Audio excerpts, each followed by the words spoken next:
And then she looked at me and said hi. And I swear to you, I swear to her, she thinks I'm full of crap. And she tells me every time. I saw her in my mind. Yeah. I saw her in a wedding dress. And I was just like, dude, like that's her. That is who my mom has been praying for since I was a little kid. That's who I've been praying for. That's her. And maybe you can speak to it too from like a baseball perspective of, do you want to feed off the crowd or do you want to not know that it's even there? Yeah. Like I think when I played baseball, I could feel and I liked feeling the atmosphere. Yeah. But like here, I don't want to feel that somebody else is feeling the moment. I just want to be in that moment. Like I think on stage I was more that way. Benny, he's our youngest, and he's 15 now, and but he's really into theater and he loves singing and and he just wrapped up Greece with trips in Colombia, and he definitely feeds off the audience. He's definitely a crowd feeder. Now Peyton, my ball player, how old is he now? Peyton turns 18 at the end. No, he doesn't. He turns 18 at the end of August. I know it's well, and we've got like senior year now. He's starting his senior year, and That's we're wild. talking about college, and we're talking about dude, what's he want to do in college, what's he want to, and you're I'm like just not that far off from being a grandparent. I'm not ready for any of that at all. But I don't know. You could be a grandparent. Well, I've kind of within lived the next 10 years. Well, yeah, I really hope that's not the case, but He'll be it very well could. you know? I know. I don't had my think first I'm ready kid for at that. 26. Yeah. When did you have your kids? Let's see here. I guess I would have been 20. I think I got married at 26. Okay. Yeah. And then I think, then it would have been like 27 or 8. That was backwards way of me getting your age. So you're 44. No, I'm 40. I'll be 43. 43. Next week. Next week. Okay. Yeah, next week. What's your birthday? July 31st. What's your social security number? I will let you know. July 31st. Nice. It's in the system. I'm sure somebody knows it. ChatGPT knows it by now, I'm sure. Do you use ChatGPT? So I've explored it a little bit. Yeah. I've really been kind of more on the joking side, really teasing my kids about it, that, this is AI. This is, didn't you guys see The Matrix? Like, don't you know what's going to happen? I wasn't allowed to watch The Matrix. I still haven't. I know I need to. I think you should. I probably should. Because John Wick's real famous now. Yeah. Well, I don't even know his real name. Yeah. Keanu Reeves. Oh, okay. All right. He was Ted, or no, was he Bill? He was Ted in Bill and Ted's Excellent Adventure. Definitely wasn't. I haven't even heard of that until we've got to have a movie day, a movie night. Yeah. So, great. Yeah. But you're like the 400th person to tell me that, because like every one of my team members would be like, "Have you watched Princess Bride?" Nope. Oh, there was somebody was grilling me about a movie yesterday, I think.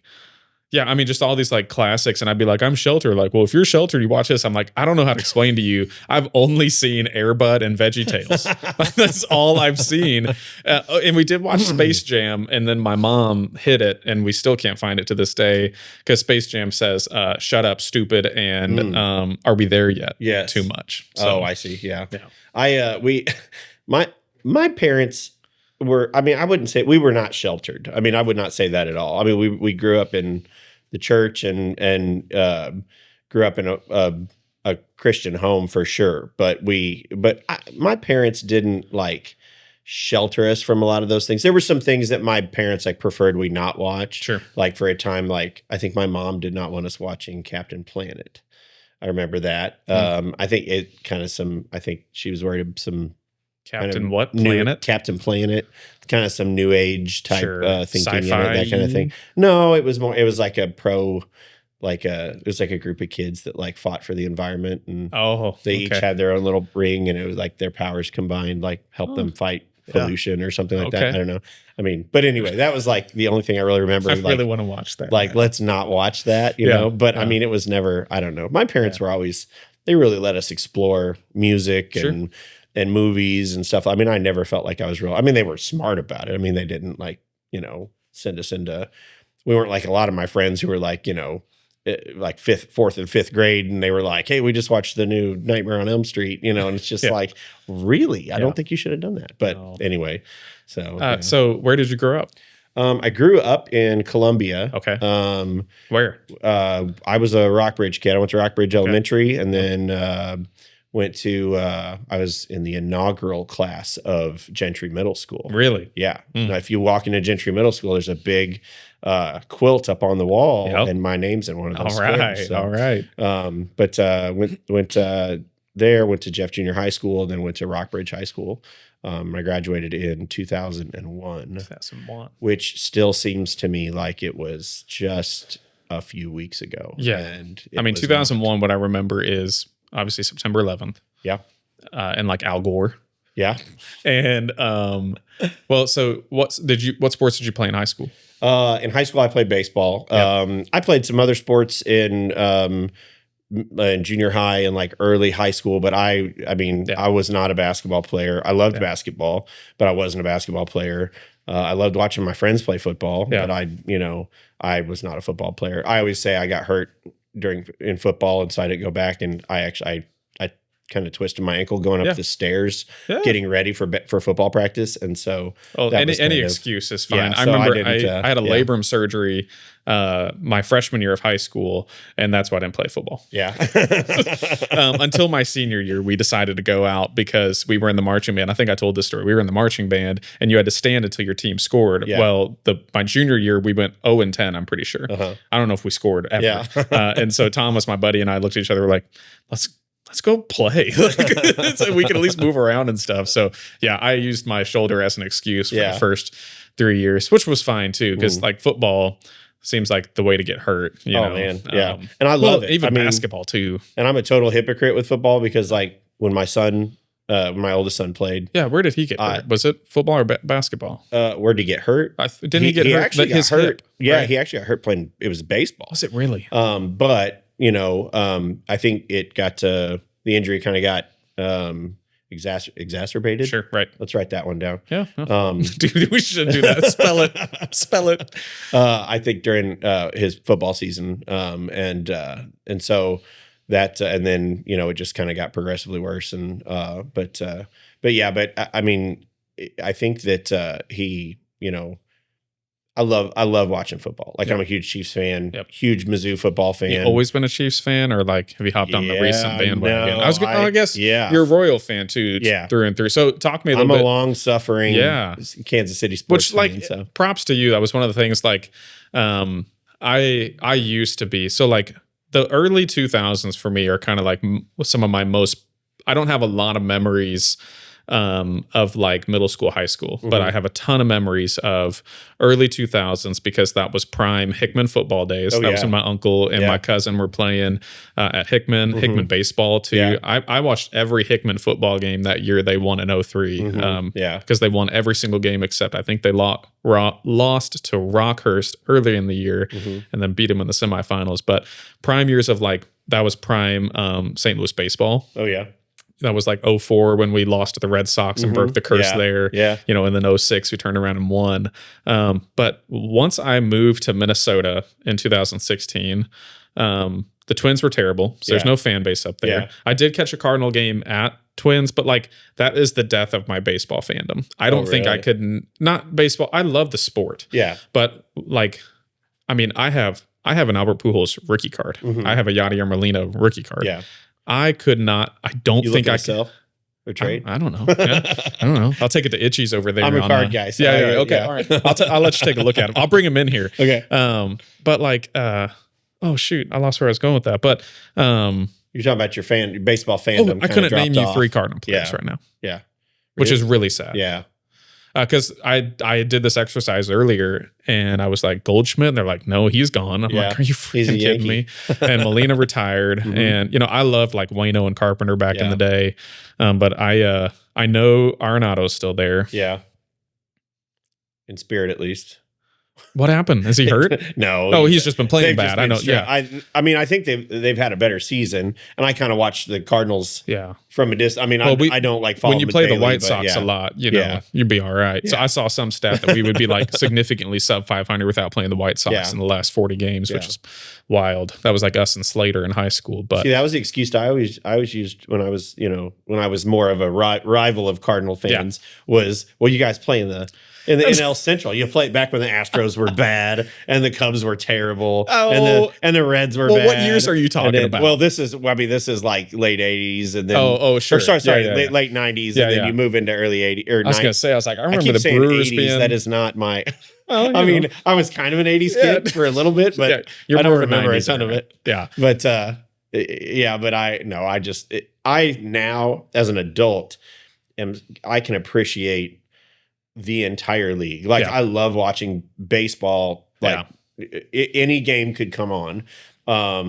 And I can watch it. I mean, it's just like a few years ago we found that, oh my gosh, they play Japanese baseball games on like Hulu Live at like, this time of the morning because in Japan it's, like 12-hour difference. And I'm like, I think we're going to get up early and watch Japanese baseball. Oh my gosh. Do you think that's because of Peyton, or is that like, cuz I'm that way with the NFL, but I was a baseball kid. Yeah. I cannot get into it much. I'm not as connected. I couldn't name you like maybe more than 10 players in the whole league right now. Oh yeah. So do you think that's because of your kids, or is that for your love of baseball? I think it definitely, I think it's a mixture of both. I mean, I have been a baseball fan my entire life. I mean, since I was there's pictures of me as a little kid, wearing Royals gear and that kind of thing. But I mean, from the time I was little, I was on a team. Like I was on a team every year. Were you in like whether the it was Danny I was Boone? either playing or I was a bat boy. Like so, my dad coached like Legion and Van Johnson, Babe Ruth baseball in Marshall when I was little. Gotcha. And my uncle was on those teams, and my dad coached them usually. And so, I mean, I remember I was a bat boy on all those teams, and I felt, in my little, 4, 5, 6-year-old mind, whatever, I was on the team. I had a uniform, and and one time I remember my dad got ejected from a game, which was not uncommon at the time. Really? And but he got ejected, and so he went and sat in the car, and I ran back and forth from the car to the dugout, and told the guys the moves to make and what we were going to do and that kind of thing. And so my dad always jokes that was my coaching debut. And so when I was like 5 years old or something like that. So, wow. But I mean, so I've always loved baseball, always been involved in baseball. I love the stats of it. I love I love that you can recreate a game on paper. Yep. I mean, I love that you can open up the scorebook and see exactly what happened in each pitch and where everybody was at on each pitch. I'm a geek about it. I'm a nerd about it. And then, when I left the game for some time, just to go be an adult. Sure. And then when Peyton came along and absolutely took hold of baseball and loved it. We played it and we had fun with it, but I mean, I think he might love baseball more than me. And that just absolutely set fire to my just passion for it, just how excited and I just kind of got to see it through his eyes, and how much like, man, I've missed that feeling of being that age and playing ball and that kind of thing. And so, and just the feeling of like the dream that I feel like every decent little kid had of like, I think I could go pro. Oh yeah. Yeah. Like, and that, I was still up into high school, Same. Playing JV and sitting behind some of the best players in the state of Missouri at Rockbridge. I still, in my mind, there's going to be a way I was going to go pro. I mean, I was going to play in the majors. Like the JV3 team at Central going, they're wrong. Yeah. Everyone is wrong. I always want guys to you have to have that spark, that dream to love baseball. Are you a millennial? Yeah. Technically? Yes, maybe. I think that seems to be a millennial. Like, I'm an elder millennial. Yeah, is what I've been you're an called. old millennial. I'm the very bottom of the millennial. I'm like the last year cutoff of it. Okay. But like the rap we get as millennials is being super like dreamy / idealistic, and I'm like, man, there's a portion of that that's really, really healthy. I think of like, absolutely. Because one, like getting your dreams smacked down occasionally is really good for you. Yeah. But also, like, I don't know how many ideas came from just like sane, rational conversations. You know, right? Yeah, they probably did it. Well, and I kind of feel too like, I mean, I don't know who comes up with how do we name these generations? Where do we cut the gap? silly. What time period? It's gonna be what time ChatGPT period? next. Well, I'm sure it's probably advertisers who does that. I mean, it's probably I don't know who benefits from that. I don't know, but I kind of Google feel like that. How do they name the generations? I want to know. Is there a committee? You do it. Yeah, I want to know what council says like Gen Alpha. What is it? you're even doing? But you're looking up like how they even who and how they name generations. Like, how did we decide that it was Gen X and then is this just like millennials CNN and then we all buy into it? Probably. But I don't know. I always kind of felt like I identified a little bit more with like Gen X I would have than I did millennials. But I kind of feel too like I've got a little bit of both of those, and maybe that's what happens in the younger part of the generation, because I'm kind of in a gap there, I guess. I don't know. But maybe it's just all a bunch of baloney. It probably is just a total. But I think the differentiator is you remember parts of your probably a majority of your childhood without technology, without phones. And I do. I remember no technology. I remember learning through dial-up and then into the internet. What you got? Yeah. So it says that generational cohorts are typically named based on the time period they were born in and major historical events and cultural shifts they experienced during formative years. So, for example, the traditionalist or the silent generation was born before 1945. Sure. I understand how they do it. Like boomers are because everybody had babies, but who makes the name? Yeah. That doesn't say who. No, that's it. Oh, it's a big secret now. I'm ChatGPT in it. I'm looking this up. I'm going to put on my tinfoil hat while we're Who names the generations like millennials?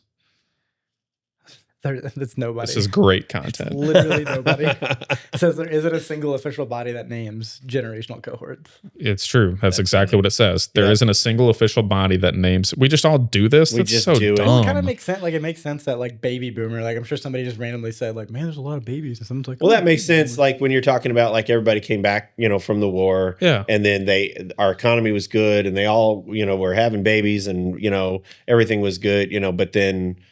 Then those parents all, because they were always working and they were always gone and all that kind of thing. Then Generation X came along and they were kind of latchkey kids and they just kind of did what they wanted. But still, I'm curious. I was just always curious who comes up. That's got to be advertisers. It's got to be advertisers. Well, somebody, but again, nobody's making money off I guess a lot of people then will market to the segment. Because then you can market to who's, But again, like it's not like they're making direct money off of I came up with that name. Yeah, well, let's come up with the next generation's name. I think just a method of, kind of let's identifying do it right demographics. So we have Gen Alpha, and then I think is there another one after Gen Alpha? It's Gen Z, Gen Alpha. So who's the next? What are we going to call them? I don't know. Why are we calling them Gen Alpha? I don't know. Look it up. This is good content. We are culture, baby. Actually, the newest generation is Generation Beta. Okay. Checks out. What does that mean?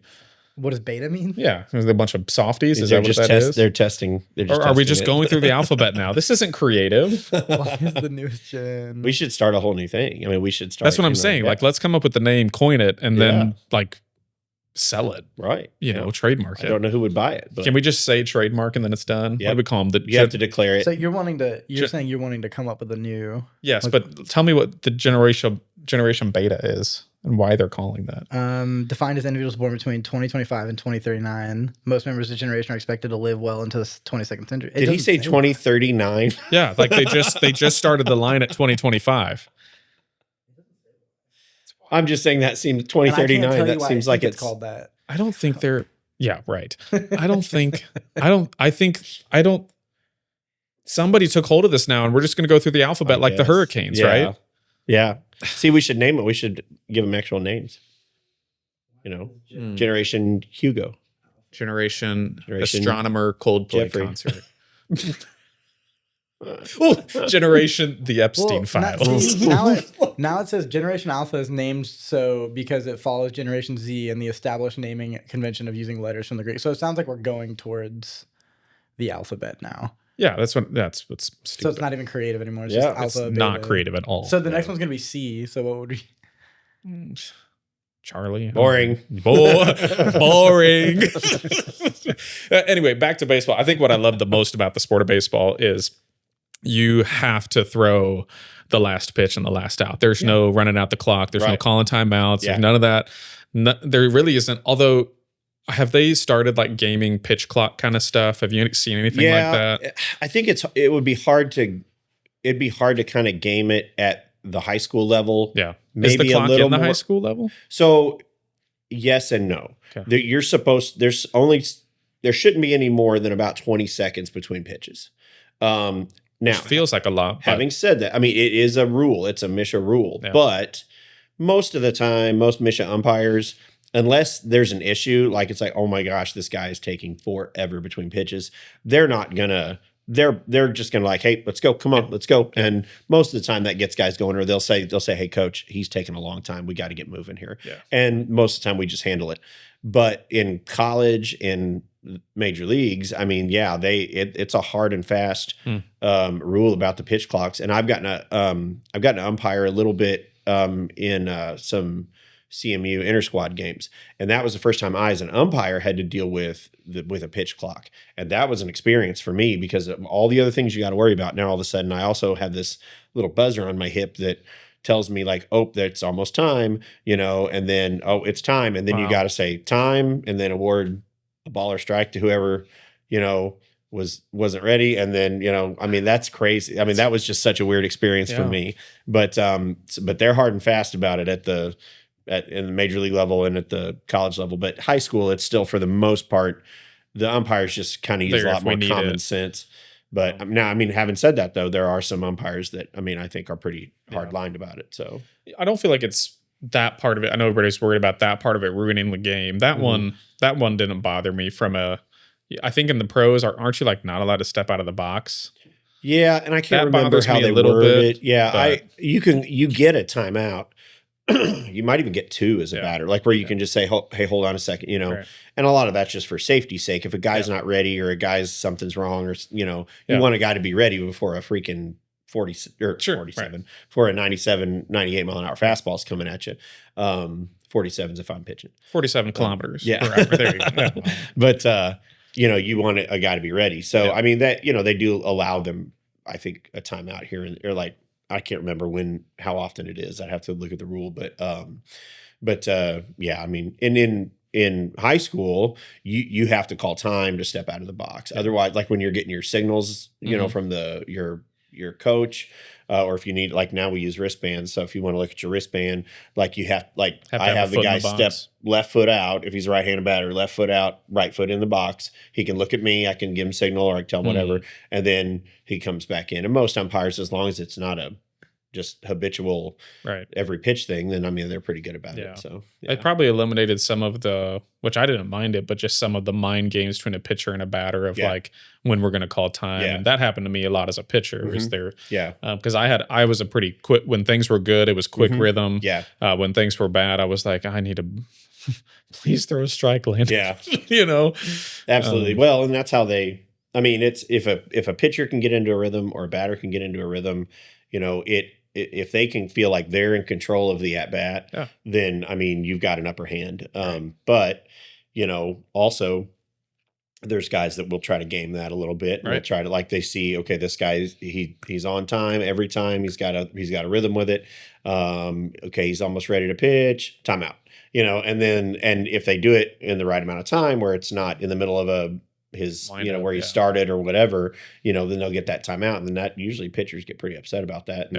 And now if they're a good pitcher, they'll be like, okay, cool, lock back in, go at it. If they're upset, they're going to be fuming and throw a bad pitch, or worse, they throw at the batter. But I mean, that's usually pretty obvious, I think, to most umpires, that like, hey, he's upset about that. And then he just cranked one at his forehead. So which as long as it's not at the forehead, I kind of get the tactic a little bit, but especially in the young, there's very few people that are good enough in high school to know I'm going to hit you in the hip and not the head. Right. Exactly. Yeah. I think, and in Misha sports, especially, I mean, at the actual like high school level, like you don't see that often, just because most coaches are disciplined enough and have a good enough head on their shoulders that if something like that happens, like that pitcher's done, and they know, that's going to be a problem. But I mean, you get in some of these travel ball situations and things like that, where there just isn't as much of a, where it's not quite as regulated. I mean, now it's still umpire's discretion. I mean, if they feel like somebody's trying to hurt a batter, I mean, they could they don't even have to have a reason or a warning. They can just toss them. Yep. So, I feel like when I played competitive ball, it was so competitive. And high school ball is competitive. Right. But like versus from playing like school versus like competitive travel. I know what you mean. Like it kind of felt like you had a lot more coaches that were there to win. Yeah. And you can speak to this, I'm sure too, but I would think that you probably coach your high school team versus a different way than you would coach a competitive team. And I agree with you. Like we would be in some moments where I'm like, hey, that wasn't okay. But like you feel like the umpires there on a much different competitive level. Right. Oftentimes they're not school regulated either. Yeah. So they're like some Mizzou player that's like, oh, let's see it. You know? But I felt like that because your coaches were way more worried about winning than necessarily maybe the development of the kids that were. Yeah, and I think there's definitely issues in travel ball circles and things like that where there is that kind of thing that happens. Are they paying kids down there now? Are they what? Are they paying kids in that level yet? To play summer ball? Yeah, like I remember when we had all these different. I wish they were. Well, are they paying them? We're like, hey, you can come play with us, and your fee is free. Yeah, I mean, I'm sure there is that kind of thing that happens. Most of the time, what you see during summer like ball, during travel ball, things like that. I mean, you have like your leagues where like, I mean, a lot of our guys play Legion baseball in the summer. That's what we do. That's kind of our summer program. Yep. And then, then the younger guys will play like Babe Ruth or something like that. But then, your travel ball teams are typically like kind of what we used to call like select teams or something like that. Right.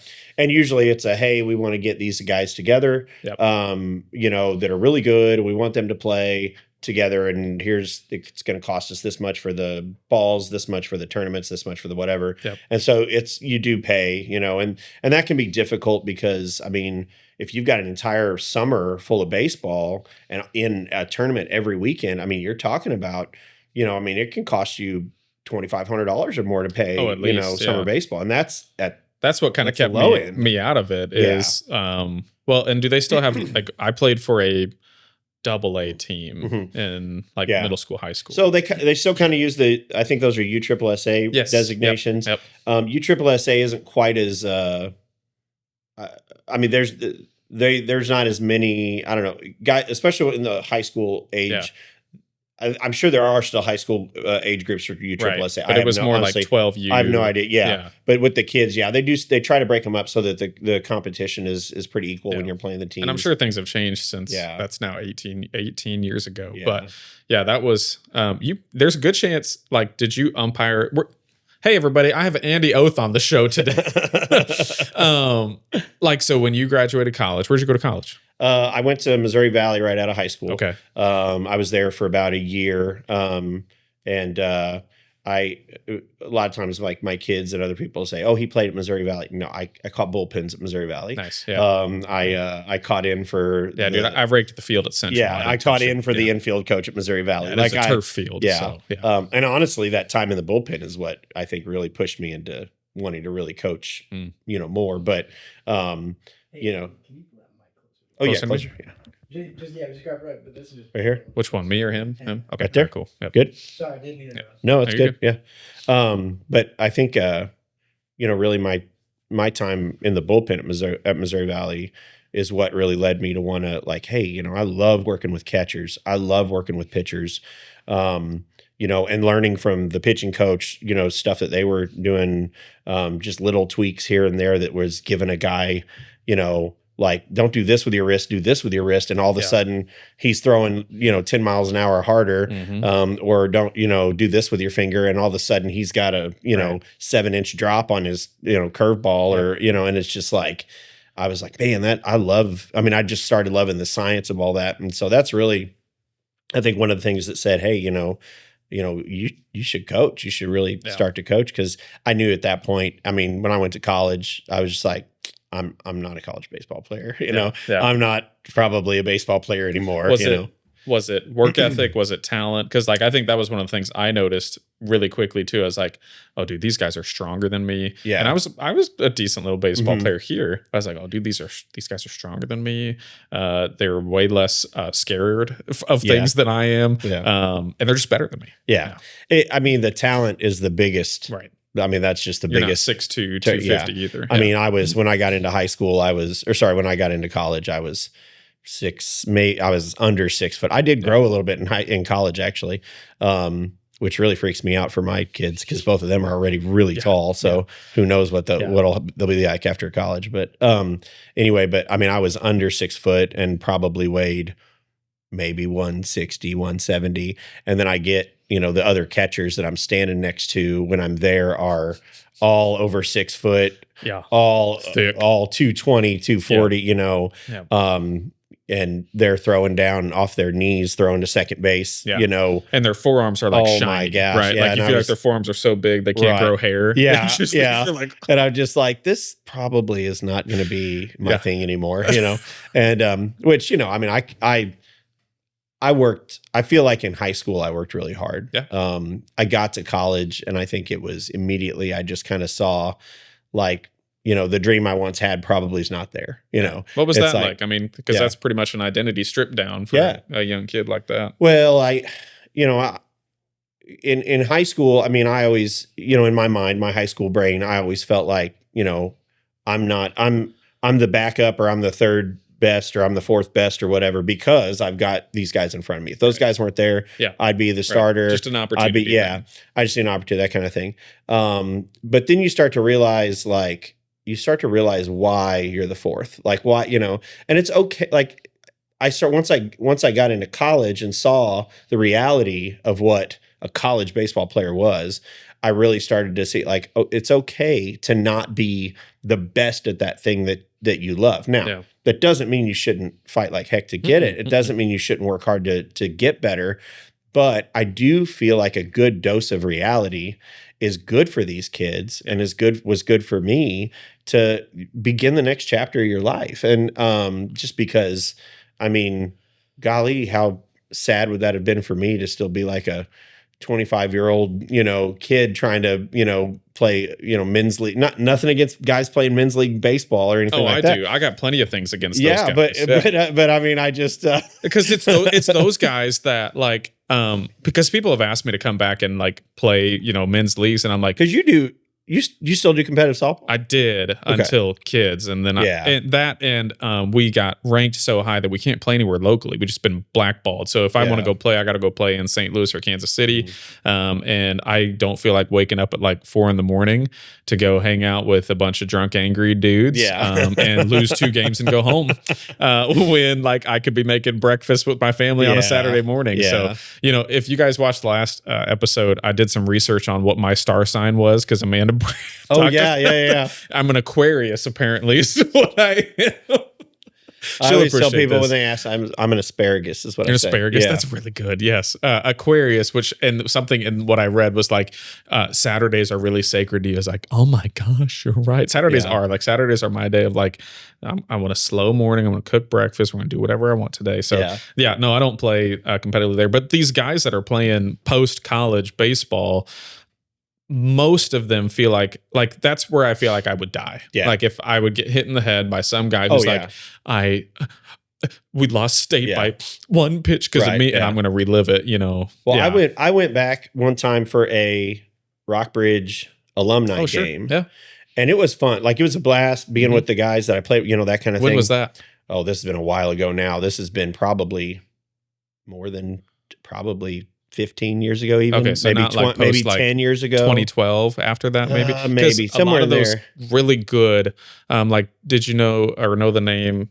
Was it, like Landon Clapp, I think, went to Rockbridge, and there's another really good pitcher that his whole team went to the Little League World Series. Okay, so that would have been like that's like early 2000s, I think. Yeah. Yeah. They were a year older than me. What was his name? Not Riley Phillips, but something like that.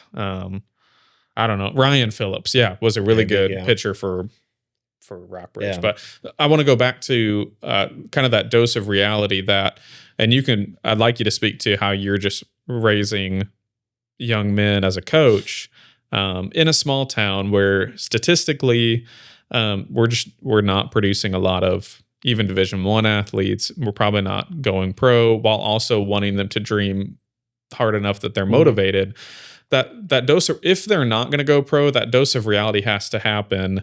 Do you do you try to coach towards the dreaming as a coach, or do you try to implement some of that, like that just life reality with these kids? Yeah. If you know what I'm asking. Sure. It's a lot of both. I mean, I want kids to have big dreams. I mean, you need to have big dreams. It's just one of those things where anything that you have a passion for, you know, like just, I want to know, like, where do you want to go with that? Like, what do you want to do with that passion? Like, what is it? What's your end game of that? You know? And so I want them to have big dreams. If a kid wants to be a Major League Baseball player, that's awesome. That is great. Yep. I'm going to do everything in my power as a coach to help him do that. Yep. Or I do middle school softball too. I want to help them get there. But I need them to understand though that becoming a Major League Baseball player, becoming there are pro softball leagues now. Those aren't things that just happen because you really, really want it. You can't build. And even if you work really hard for it too. What dreams are not, dreams are built on wants and wishes, but accomplishing those goals, accomplishing those dreams, that's sweat equity. That's working your butt off. That's getting, that's hitting 150 balls off a tee every day. Maybe that's making sure that you throw, every day. That's making sure that you do those things. And it's hard to do that because kids are being pulled in 1,000 different directions, most of the time with other really worthwhile, ventures. Right. And so, I really want those guys to have big dreams. But what my goal is as a coach, I'll just be honest with you. My goal as a high school baseball coach, as a middle school softball coach, my goal is not to get you into a professional level. My goal is not even to get you into the college level. My goal is to help teach you life lessons through this medium of baseball, of softball, so that, man, that'd be awesome if you're good enough that you could go be a college baseball player, a minor league baseball player, a pro baseball player, or a Major League Baseball player. But I'm way more interested in, are you going to be a good son? Are you going to be a good boyfriend? Are you going to be a good husband, a good dad, a good community member?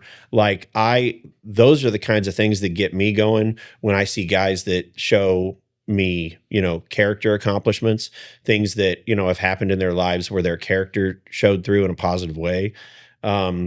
That's way more exciting to me than standing behind some kid while he signs a piece of paper, to go to whatever college to go play a sport. Like that stuff's awesome. I love that. And that gets me going. But, I'm way more interested in coaching character and coaching, those kinds of things than any of the rest of it. And hopefully somewhere along the lines, you become a good ball player and we win some ball games. Yeah. Like that's the goal. Now, because winning is really fun and really good for you as a person. Yeah.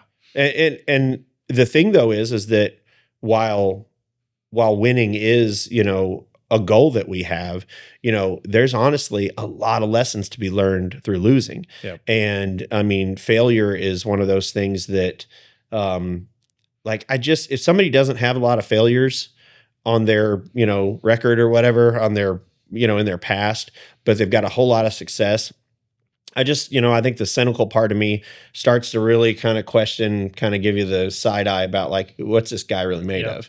What's it, because like, I'm sorry, like, it's just, you've got to learn how to lose before you can ever learn how to win. Yep. And I just don't think the wins are near as sweet if you haven't been through the fire, so. No, I mean, and then there's that other line too of like, you can, well, it's funny you say the failure thing. One of our like isms in here is failure is a requirement. Like, are we working hard and trying? Are our dreams big enough that we flop on some things?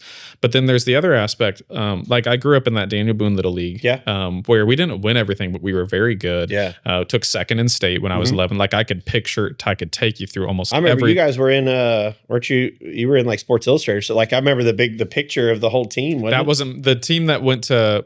Literally World Series was not me. We lost. Okay. We lost to them. Okay, gotcha. That was like that Landon Clapp, and a lot of those kids were Rockbridge because I remember I was North Side Hickman. Okay, and they were like South Side Rockbridge. Gotcha. The rich kids, right? Yeah. We grew up on the North Side. Yeah, rich kids. Yeah. But that was I got like that a lot when I was younger. that was the feeling, was us on the north side. And by the way, it was all north side and like Midway, which Midway's pretty wealthy as well. yeah. So it was all these Midway kids and me. I grew up in Valley View neighborhood, like north side of Stadium. Yeah. And so it was us and all them versus all the rich, Rockbridge Southwest guys. But no, we took second at state. I forgot where that was going. Oh no. So when we moved over here, and I'm not calling anybody losers, but you can lose so much that like I felt like I was joining rosters and teams that, because they had no taste of winning, they just didn't believe that they could. Yeah. Like we were just out here for recreation. And I think that's where, going back to how you coach for like how you coach where you're trying to make wins and going pro the most important, and coaching for character. A lot of people think that has to be either or, but I think it's really important to be like, to have those both, and because nobody told, and I'm glad nobody did. Nobody told me in high school that I wasn't going to go pro. Yeah. And I don't know if somebody should have. Maybe that would have prevented my back surgery, because that's what ultimately finished my stuff. Maybe. And I always say, like, the Lord broke my back to just break my identity in baseball, because it totally was that. But like, I don't regret, and I think it was really good for me to, I was spending in college before I blew up my back. My buddy Drew Gandy and I, we were working out 4 hours a day, every day.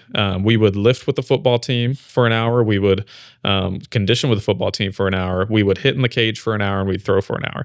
And then I'd go work at Emmett's for 11 hours, and he'd go work at CNR, do all that. And my back made it a month before it was just done with that. Yeah. But like, to learn that work ethic, I don't know how to walk that line. And maybe you can speak to that too, of like, I'm assuming you're not going to look at one of your 15-year-olds and go, hey, dude, you're probably never going to get anything further than this. Or would you?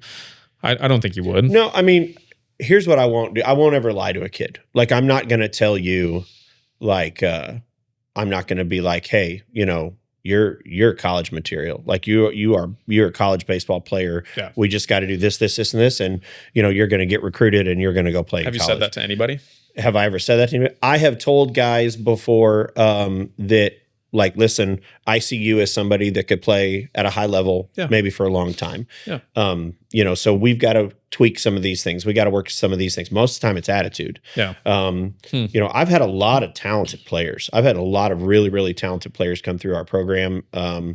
And the difference in a good player and a great player is always your attitude, your effort, your resolve, your ability to pick yourself up, after a loss, after a strikeout, after a bad play, after getting a bomb hit off of you. Yeah. That's the big difference. And so when I see those things where it's like, man, this kid is a really, really great ball player except for this, or this kid's a really great ball player except for that, we'll look at this and that and we'll say, hey, listen, I want to press in with you on this particular thing, because this is where I think you have a bit of a deficit at.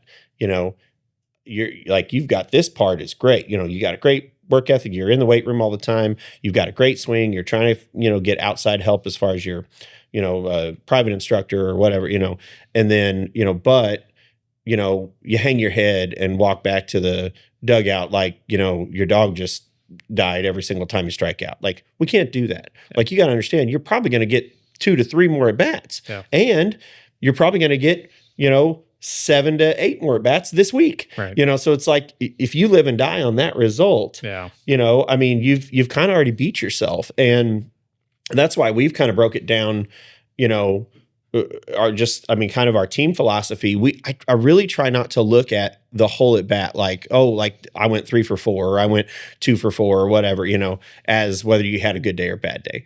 I want guys to look at how many pitches did you win?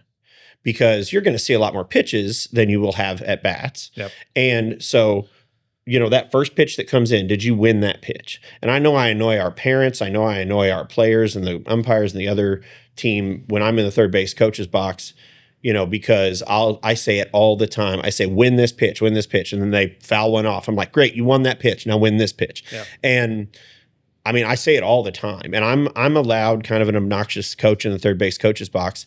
But I want my guys to to be able to move on to the next pitch, no matter what happened in the last one, like, great, good job. Okay, you lost that pitch, whatever, fine. Let's move on to the next pitch. Yeah. Because I want them at the end of the day to say, hey, I won 20 pitches today, or I won, 17 pitches, whatever.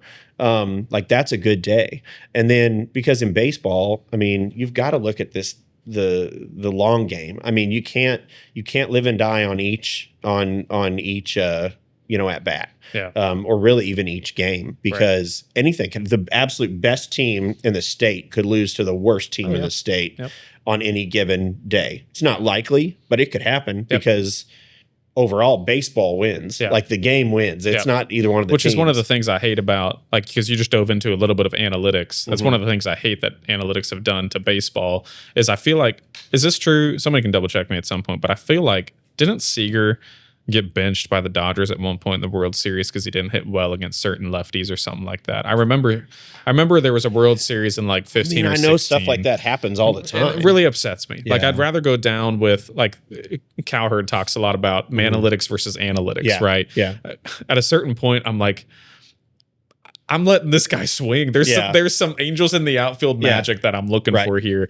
And one of the things you just talked about too, coaching in that direction, I didn't have that in high school, and so when all you look at is the results, you're certainly not going to be focused in that at bat, and especially if I'm thinking about what my average is going to be after I finish that at bat or not. It's really like what the coach deems important is all of a sudden what your kids are going to focus on too. But life is a whole lot more like every pitch versus every game. And I think that's a great way to coach towards. Well, and as far as analytics go, I mean, I don't think I'm not a one or the other guy. I am totally they've got their spot. Oh, absolutely. Well, and I look at statistics, especially after the first couple weeks of the season. I start to look at, especially on base percentage, on base plus slugging, as far as like kind of ways that I will put my lineup together. On base is huge. Like, Moneyball is the only movie that I own on Amazon Prime. The only one. I love that movie. I don't agree with everything in the movie, especially because, I'm old enough to remember that streak. What we don't explore in that movie is the fact that they had probably the best pitching staff in baseball. They had an MVP shortstop, and they had and one. It's funny, the movie doesn't point movie that out at all. And it's like, all we talk Who was about the shortstop? Miguel Tejada. Like, they also had legend. Jermaine Dye. They had Jermaine Dye, who played for the Royals and then broke our hearts. Who when was, he went to was Zito thrown at that time? Zito or was it there. Mulder? Mark Mulder, Barry Zito. Gosh, weren't those both Cardinal pitchers and then went over there, or did they start there and come to us? I think Mulder came to the Cards after that. Okay. Did Zito come to the Cardinals? Zito went to the Giants eventually, right? Yeah. Something like that. Yeah. I'm thinking of somebody else. But they had, that, like, they don't talk about that. But it's a great movie. I love the movie. And especially just all those old crotchety boneheads sitting around the table, like spitting chew and talking about these ball players. Like, I know. Like that, It's to me, so like, that's good. just like, this is, that's Jeremy Giambi. That whole story was funny. But I will use certain statistical, markers as, man, this guy, like, okay, I get it that he's not getting a hit, maybe every game or every other game, but man, he gets on base. He walks, he gets hit. He just finds ways to get on base. And, I got to keep him in that number 1, number 2 spot or whatever. I want to hit him, in front of this guy because he gets on base a lot. And then this guy almost always gets a hit. I've got to get him there. Or this is a high RBI guy, so I'm going to hit him right behind a guy that has a lot of a higher on base percentage. So I do use those, yes, but I'm not a coach that is going to say, oh, we got a lefty up there and this guy can't hit for crap against lefties. So he's not going to, it's like, well, he's your number 3 hitter. He's your number 4 hitter. Right. You probably better keep him in the lineup. And and in class 2 high school baseball, a lot of times you don't have that's a choice. That's what I was about to say. Is this probably the difference between, these, coaches at the major leagues are making $1 million decisions. And I think it's the pros and cons. I think analytics has ruined that part of baseball for me as an adult with pro baseball is like, Albert Pujols didn't have Wheaties before 10 a.m. So because of that, he hits 3 points lower today. So we're going to bench him. That stuff bugs me, especially like with the pitching, because I hate it when they pull a guy. Didn't they make a rule, though? What's the rule now on changing pitchers? Does he have to throw to 2 batters? He's got to throw to 3. 3. Okay. At one point, it was just you had to throw to 1. It was awful. Yeah. Yeah. Awful. Sponsors were making Well, so much especially money. LaRussa. LaRussa was the king of that. It was driving me. Seriously, I was just like, this is awful. Yeah. I cannot do this. It's driving me crazy. But I think it's. By the way, I think we've probably lost like 75% that's of our fine. audience. When right I put now. I don't care. This I know. has been Whenever my wife whatever- listens to this, she's gonna be like, "All right, well, maybe I'll whatever we want to talk fast about forward is to this something else." podcast. But definitely in the description, I'll be like, hey, for all you baseball lovers and nerds, this is the one Yeah. for you. This is the But baseball I nerd hope podcast. too that like they'll be able to hear like, you know, what's really important to me is in our local school is having, especially just from a likelihood of pro athletes is small, and that seems to be the mindset of parents too, of like make my kid a super successful player. Yeah. Beautiful thing about analytics now is, you know, when I was playing, maybe we were only looking at RBIs, hits, averages, and things like that, and then you're going to determine worth off that. Whereas you can pick up your 8-hole guy who's batting 200 and go, man, he sees pitchers really well, and I'm going to put him here, and I'm actually going to work with him on seeing pitches even better because that might be a more effective growth spot for him than going, let's make you a home run hitter, right? Oh yeah, because that was the goal, right? Yeah. Be big and hit hard, and I think that's a better use, and it's just a different from the high level to the high school level. But it's good to hear that because I'm sure there's some high school coaches that, like you said, go through that scenario of like, it's a lefty today. And if I was a young lefty getting benched because of lefty pitcher, I'd be like, just give me a shot, man. Just let me take a shot. So well, and you know, I've been really lucky too. So, dude, I don't know what it is. I probably should have showered better. Sorry. No, it's not you. There, like at our level, you know, I mean, I've been really lucky that I've had since I've been here. We've had like guys that are pretty much no doubters, like your number 3, number 4 hitters. Yep. Like, I mean, I got really spoiled a couple of years ago when I had Hayden, and then I also had Peyton. And even as a freshman, Peyton was, I mean, one of the better hitters in the conference and in, you know, our area. And having those guys hit 3 and 4 was, I mean, that's a coach's dream. Oh, yeah. And, you know, but, you know, I've been really lucky that I typically have a guy that is this is the kind of leadoff guy I want. That's my leadoff. Like, I mean, I just have you those usually count on guys. at least like 3. Yeah, like it's not usually that difficult. It hasn't been that difficult on me to really find a guy to fill a role. Like they have really come to, you know, risen to the top as far as who needs to be where. Yeah. You know, and that can be difficult too sometimes because you know, you want to give as many guys as much of an opportunity as you can. And I feel like I've been able to have that to have that. We've been able to have those opportunities for guys. But I think I'm trying to remember where I was going with this, but I mean, I've really been able to, I've had some great hitters here. It hasn't always translated to wins. We had a really big season.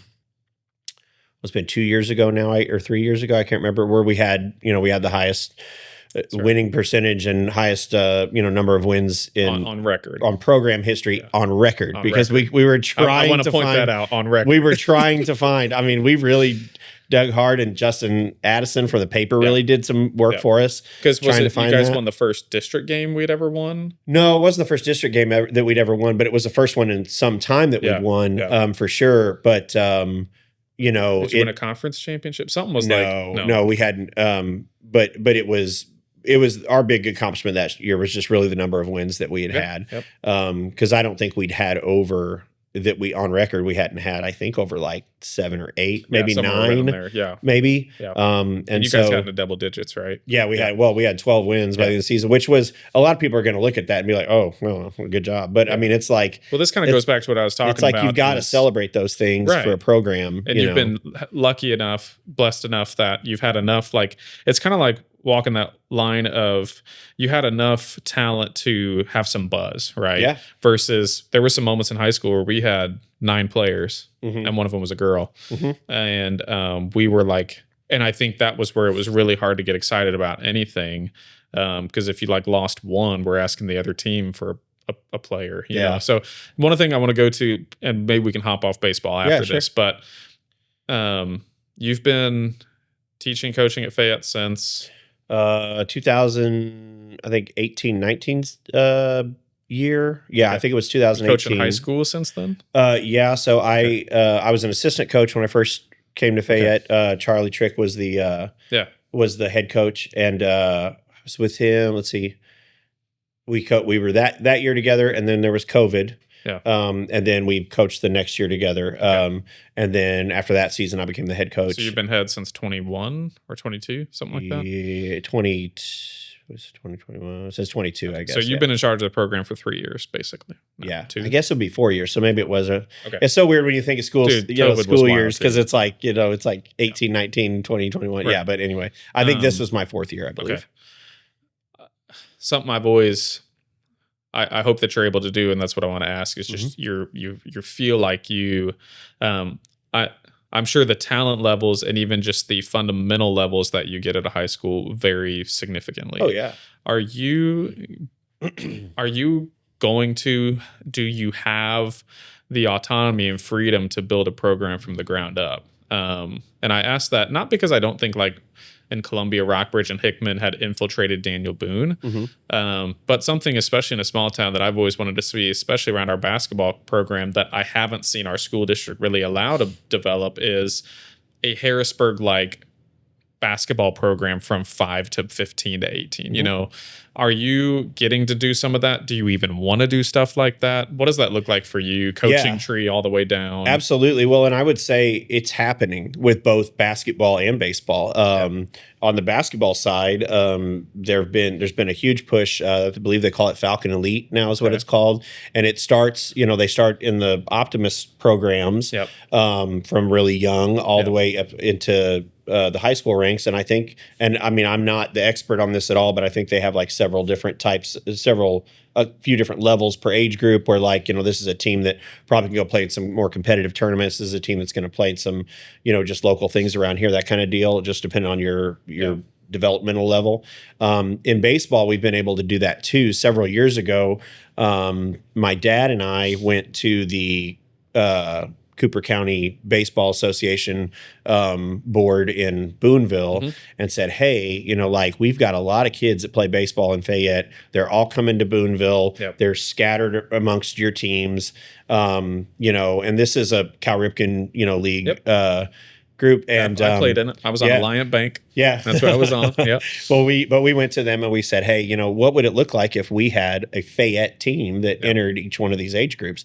And at first it was kind of like, we don't know. Not sure if that'd be a great idea. And then we kind of threw it out there and there wasn't a ton of traction that first year. Yeah. And so we didn't end up doing it. The following year, it blew up, and we were able to have a team in every single age group over there. From Fayette. I mean, we had Fayette uniforms. Nice. Fayette. I mean, it was a big deal, and it has been a big deal for several years now. I want to say maybe even like, are we pushing 4 or 5 years in it now? Yeah. I mean, we just saw the success of our teams, because they had played together for such a long period of time, and they played more than just each other. Because I mean, God bless Optimus Club and all that kind of thing. Like I do not want to. Should always be room for that. There should always be room for kids that just want to come out, and be active and do something, with their friends and that kind of thing. But you do get to a point where some kids are like, hey, I'm not really thrilled about having a ball thrown at me. I'm not really thrilled about that kind of thing. And it's like, great. Probably try something else, But then there's also kids where they're just baseball crazy or basketball crazy or football crazy or whatever. You've got to have a place for those kids. And so I feel like the success that we've seen at Fayette, just with the interest in the baseball program, a lot of it has been from that. The Fayette Youth Baseball Board is on board with that, and they help us do the all the Cocoba teams from that go play at Booneville. They've helped us with our summer baseball program, so that's been kind of a joint effort through our high school program and them, as far as us doing our Legion team in the summer.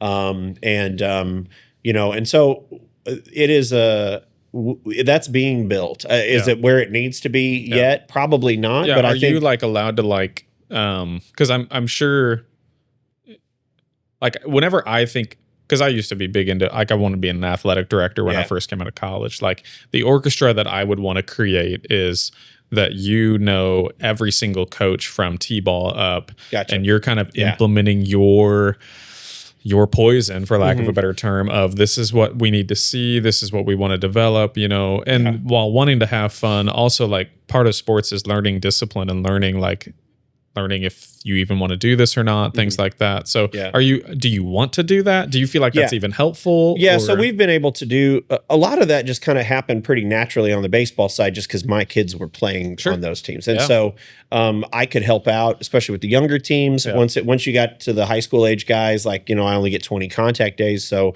every time I'd help out, even with a that's crazy. Babe Ruth team, that's like new. Is it through the summer? Yeah, through the summer. So you get 20 contact days with your guys, and this is with every sport. Like I would have to kind of, portion it out, whereas like, okay, we'll have a practice a week and then a game or two, so that's 3 contact days or whatever, that kind of thing.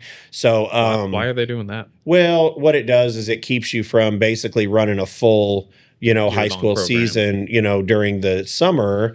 And because there's competitive advantages to that. I mean, I think we see it sometimes we play a lot of teams that don't have football. In Class 2, some of the teams that you play regularly don't have football. Yep, they get a whole other season. Now, I say a whole other season. It's definitely an abbreviated season, I think, in the fall. Yeah. Those teams typically are, Cairo, always a great baseball program. New Franklin, always a great baseball program. Harrisburg was always good. Before they had football when I played. Yeah, sure. And I mean, they're still good. They're always no matter. I haven't followed much. Yeah, no, Harrisburg's always good. They've got our area baseball is so good. They have great coaches. I mean, we're just New Franklin, with Eric Girding, and Harrisburg with Chris Ackman, and I mean, all these guys are Morgan Matthews is over Cairo. All these guys are just great coaches. I mean, I learned so much from these guys, and the communities of coaches is really open and welcoming. I mean, they want to beat you, but they also want to help you, and so I draw a lot from those guys, and I don't know how much they draw from me, but I mean, I really enjoy being with those guys, and we become good friends. But I mean, I think that being able to have that, I think what I was going towards was, when we have these younger groups that come up and they play together a lot, and they play together all the way through, it really does help at the high school level. And we have coaches, Kyle Busker's one of them. He helps coach our Babe Ruth aged guys. I had one practice with him. I helped coach a little bit, dude. That's great. Yeah. Yeah. I need a third assistant. I've always said, I don't know, like the time commitment of assistant I don't have, but I've always I think I offered this to Breland when I first moved back, is like, I wish that somebody had gotten into my brain as a high schooler to just help me think about what I was doing. Cause I had kind of the natural talent to do well. Yeah. But like, I was really pushing those kids. The one practice I had, I was like, stop. What was your brain just doing there? Yeah. What were you trying to do with that ball? What were you? And I'm big on that. Plus, like, especially at the college level, I'd love to just be like, hey, who needs to learn what finance is, like that. I feel like that's important, like kind of getting that whole rounded, because it's really easy, especially at the college level. Like, it's a full-time job. Yeah. You're not thinking about things after that. Yeah. But, maybe full circle to all this, I think what I love for the common listener, what I love about baseball is it's one of those sports that is non-body discriminatory until about college. You know, there's a point where if you're not over 5'2" as a dude, you're probably not playing basketball that much unless you're just wicked talented. And then that even hurts more because you're wicked talented and you ain't going to college at 5'6", being it's very rare.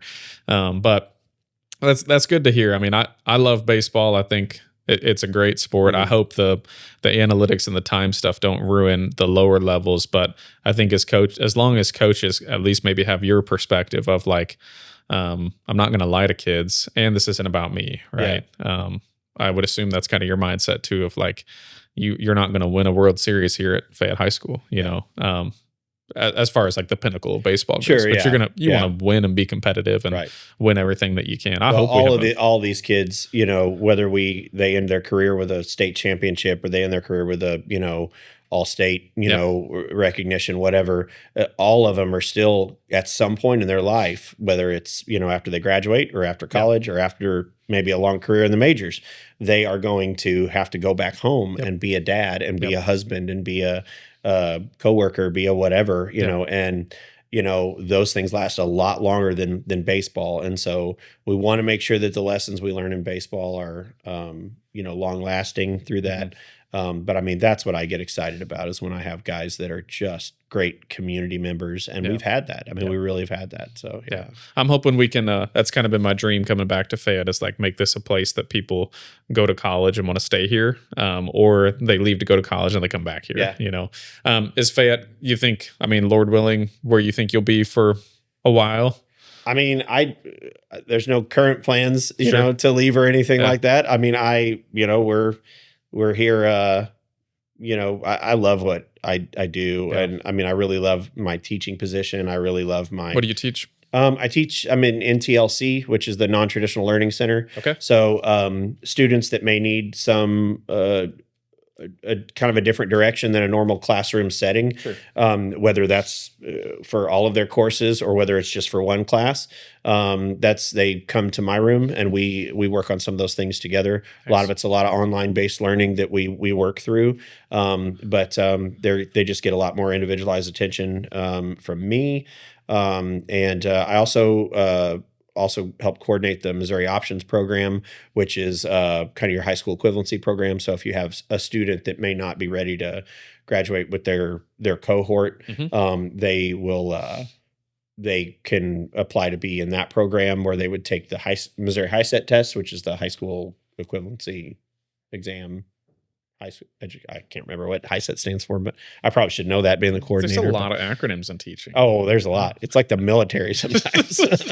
But it is a government just in the program, acronyms. So, yeah. Just in the acronyms. Yes, I'm not yes, saying But anyway, but I really enjoy what I'm doing right now. I love those well, let's kids talk about how and you got there, because let's just go back to 1 year of college. So after I was at Valley, I came home 1 year. Well, for a year. Home. Yeah. Came home To Columbia To Columbia. Yeah. Started working. Dad is a cop, right? Yeah. Dad worked for a Columbia Police Department for, a long time. Dad was a community service aide, which is, they handle primarily like a lot of traffic stuff, a lot of like booking, those kinds of things. Yep. I dealt with one of those the other day. Station master type things. I got rear-ended in my State Farm car. I got rear-ended in my face car in the Chick-fil-A drive-thru. Please tell me that the officer said, do you have insurance? Do you have an insurance card? Officer, after I called it in, like 20 minutes later, she's like, yo, can you please get this other lady's insurance information? Because like, I'm not going to be there for another 30 minutes. I was like, she's not really working with me. So I went over to this. It was an older lady. It was an accident. But I go over, I was like, look at me. I was like, I kind of did that. What's that movie with Look at Me, I Am the Captain Now. It's the Tom Hanks movie. Yeah. I did that, and I was with the Somali pirate. I just like looked at her. I was like, look at me. I was like, look at me. That's me over there on the car. That's me. I was like, we're gonna be okay. Like, it's okay. I didn't want to call the cops. There was like 40 witnesses in the Chick-fil-A drive-thru. Yeah. Oh no. Oh, it was in the drive-thru. It's the Chick-fil-A drive-thru. Well, that's private property anyway. So right. So I mean, they're not. So she's not gonna come out. Well, I think they can come out and I think issue like a case number or something. So. I think she was feeling more comfortable. That it was funny. The other party felt more comfortable to not have an insurance person handling, which is such a sad part that my industry has gotten to, that she didn't trust the insurance man to handle what we needed to exchange together. And so I went up to her window. I was like, hey, look at me. That's me on the car over there. It's like, we're going to be okay. Yeah. I'm going to take care of you. This is what we have to do. The cop's like 30 minutes out, and I don't think you want to sit here any longer because it's like 100 degrees. But anyway, how did we get there? Anyway, so he was community service. Dad worked for Columbia Police Department. So when I came back home, I worked several different jobs at once. I mean, I made T-shirts for a little while at a print shop, and I worked at like wait, what print shop? Dig It Graphics. Okay, I was a terrible employee. Like I was like, if you asked the guy that owned it, he would have been like, I hope. I mean, he either doesn't remember me at all, or he curses my name. I don't know, but I was a terrible employee. But anyway, I did that. So what'd you do? Just not show up? I just didn't. Yeah, I mean, who were you in college? Were you kind of a? I mean, were you letting go of that baseball dream a little bit? Yeah, when I came home, I kind of floundered. I just didn't feel like I didn't have anything to shoot for, at that point. Before I went back to school, I was going to have to make a lot more money than I was making. I was going to have to kind of gather myself and kind of re-equip and figure what I wanted to do. And, but while I was doing that, I mean, I don't know. I mean, I hung out with a lot of my friends who were all going to Mizzou and things like that. I kind of felt like I had a college experience, but I wasn't going to school. You're saving money, I guess. Yeah, exactly. So, anyway, I mean, I worked several different jobs during that time. One of them was I would go and help with fleet maintenance at the police department because, my dad was like, hey, come talk to them and they'll help you. And so I would basically wash police cars. Nice. Which I enjoyed. I liked washing cars. Yeah. That was fun. And they'd come back pretty gross sometimes though, especially like the back seat was not always the best thing. Why? No, I'm kidding. But anyway, several times during that, I would talk to different guys who I'd known for a long time since I was a little kid because they were like my dad's friends, and they were just like, you ought to you need to go to the academy. You need to go to the academy and come be a cop, And I'm just like, no, I don't think I want to do that, And then I don't know how many different times where like I'm out there in the garage washing cars, and like here comes like 3 of them like running. They're running out of the office to go get in their car, and then they streak off with the lights on going, and I'm just like, man, like they are going to do something really important, Yeah. And the more like I would be around those guys, the more I was just like, I need to be doing something like that. Like I need to have a purpose, and I'd kind of lost my purpose in that my personal journey, it sounds like your wife isn't in this scenario. No, not yet. Yeah, I was gonna say. I was like, I bet you'd be a little bit more motivated and excited if she was around at that point. But keep walking me through. So you decided to go to academy. So actually from there I went and worked at I was like, well, I need to make some money if I'm going to go to the academy. It costs money. I need to make some money. So I went actually from that job. I left and went and worked at University Hospital security. Okay. Which was a little different department then than it is now, but it was, I kind of started to get that sense of like, as a protector, as somebody that had a purpose, I just felt like I had something I needed to be doing. Yeah. And so, but anyway, I met my wife, cause she was a newly graduated nursing student. Her first job out of nursing school was at labor and delivery department over at what was then regional hospital, then became women's and children's. Yeah. So she was a new, very attractive. Yeah, nurse. I want to know the moment. Like, did you open? Did you like Dude, open there the was door? A moment. And were you like she thinks I'm swole full of out of crap. college? Like, no, okay, so you weren't like hot by security then, guard. I had definitely after that point, I had kind of let myself go just a little bit. Okay, all right. So you weren't like in college. I think you I weren't was like still, citing as Magic Mike and a security guard. No. You're like, no. Okay, I was just a security. Your dad bought security guard. Okay, yeah. What's the moment you guys met? So she was walking with her like preceptor or whoever the person was training her. She was walking this way down the hall and I was walking that way down the hall, and I said hi to him, and then she looked at me and said hi, and I swear to her, she thinks I'm full of crap, and she tells me every time.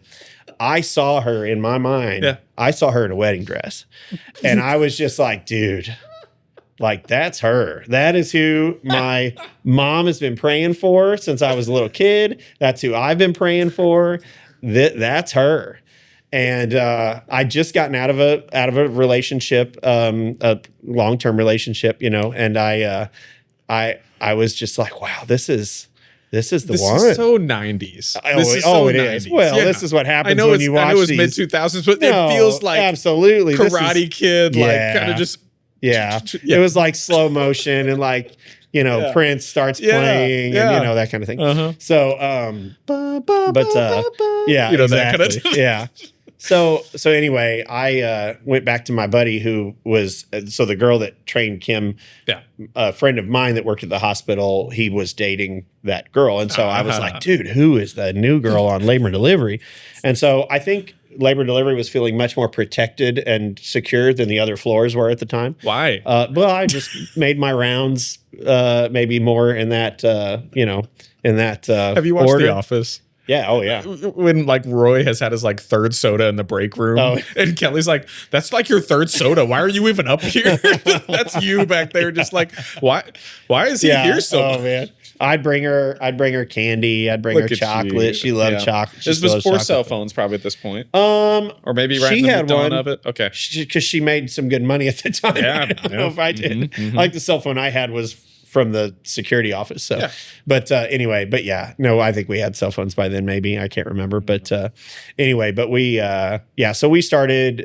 We went on a date, and she says, I assume you asked her. I did ask. Okay, Well, yeah. okay. So there was kind of some confusion about the first Yeah, because date. you didn't just go from No. love at first sight to go on a date. Okay, so there was a group of people at the charge nurse like station or Mm-hmm. whatever, nurse station. Group of people, including her and some other folks. The Chiefs the Chiefs were on Monday Night Football like the next night. And I just said, hey, I used to work at Shiloh Bar and Grill. I told that group of folks, hey, anybody want to go to Shiloh tomorrow night and watch Monday Night Football? Chiefs are on. Yeah. And the general consensus was like, well, okay, maybe. I didn't feel like anybody was giving me an affirmative. She shows up to Shiloh the next night. I ended up doing something else with my buddy, like my roommate and my best friend since I was a little kid. Well, you stood her up and- for your first date. And I didn't go. So I go to work on, I think, Tuesday night. Yeah. And my friend that had that helped like introduce us and stuff, he said, dude, she's mad at you. Oh, no. And I was like, what? Oh, for what? What are you talking about? Like, You I stood didn't her even do up. anything. He You goes, straight up stood her up. were you guys supposed to go on a date? And I'm like, no. And he said, yeah, she's pretty mad.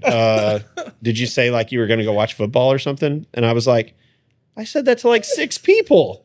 And they were all standing there and nobody said they were going. Well, she showed up. And since I wasn't working at Shiloh at the time, they got a bad burger. They didn't Dude, get a this good is totally burger. a 90s movie, Oh, man. Yeah. Yeah, because I made the best burgers at Shiloh back in the day. Mhm.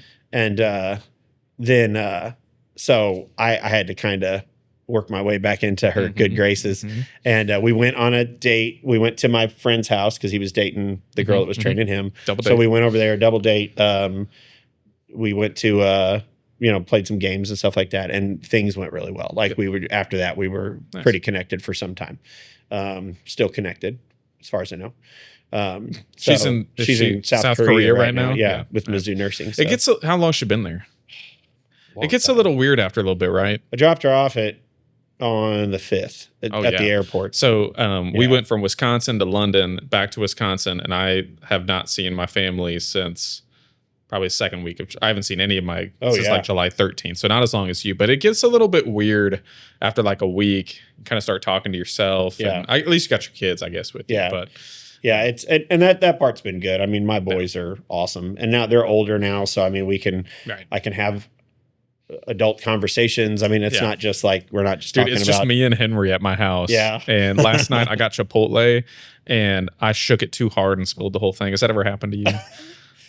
So I'm kind of notorious about not checking lids before I shake things. Okay. All right.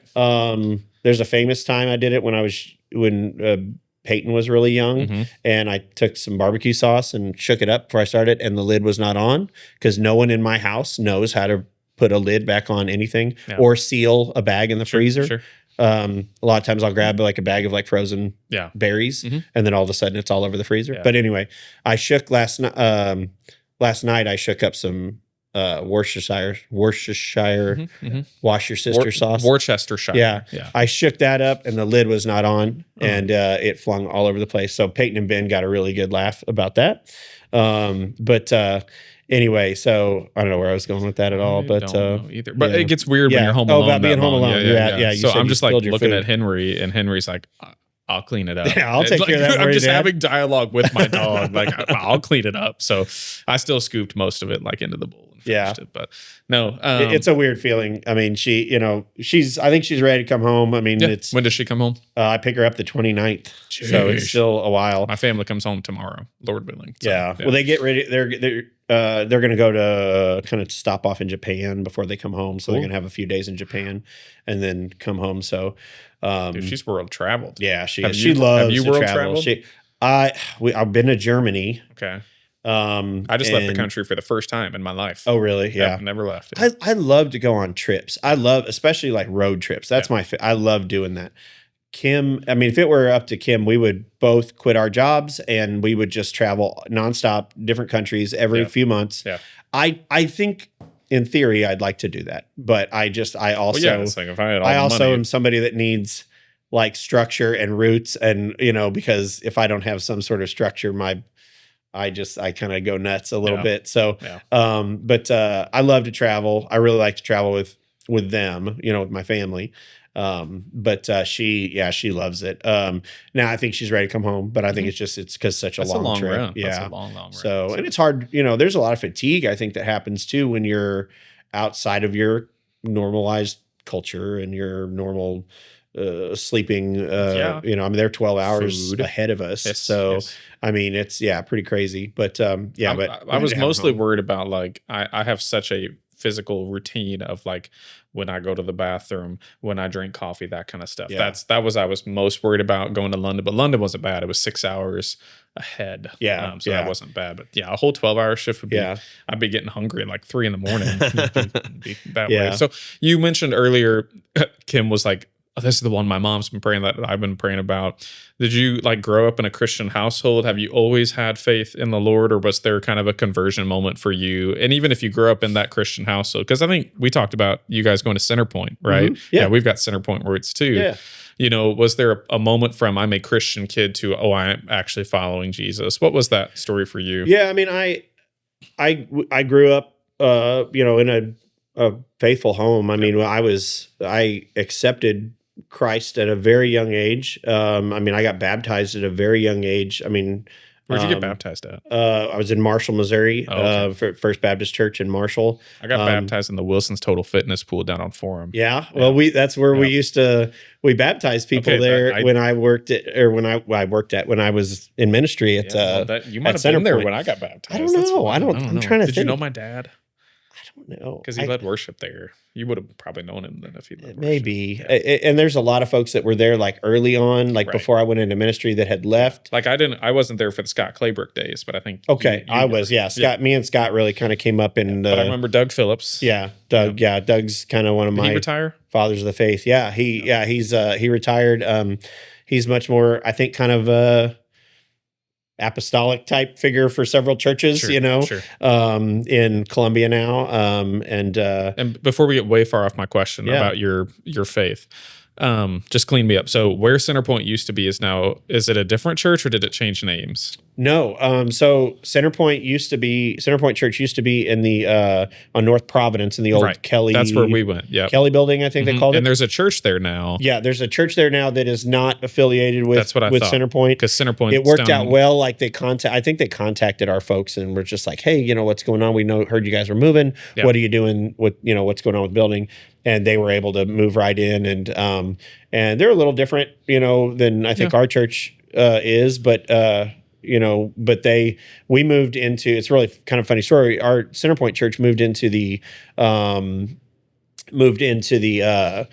Cornerstone Baptist facility down that on was like Green Meadows. on Green right? Meadows. Yeah. And that's the church I grew up in. That's where Columbia. you went. Okay. Because And I was the northeast Vandiver or whatever. Okay, yeah. I never went to CenterPoint in the Green Meadows. Yeah. Yeah. So they so they moved in there. This I believe it's called Destiny Point. Moved into. Yes, that's right. They've got multiple services. Yeah. Yeah. So I mean that all worked out really well. But yeah, I've always been, my family's always, been churchgoers.